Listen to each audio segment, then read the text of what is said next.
Travel packages are very common and very popular because of the price, especially if you book months before the flight or before a cruise.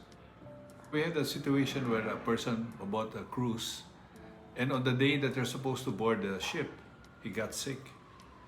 And thankfully, because he has insurance, the insurance had to pay for the cost of reimburse the cost of the cruise, which is a few $1,000s. In many cases, the cost of a cruise is more than $3,000, $4,000. And the insurance company, if I remember it right, can reimburse as much as $5,000 US.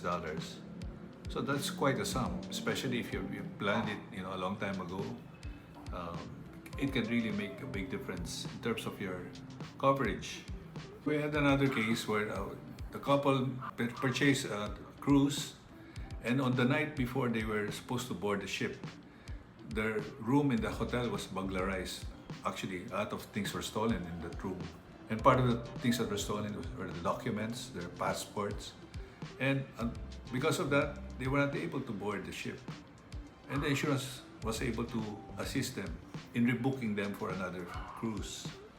So if you lose any of your gadgets, your laptop, your cell phones during your trip, the insurance company will also cover them, especially if you have very important documents like your visa and your passports.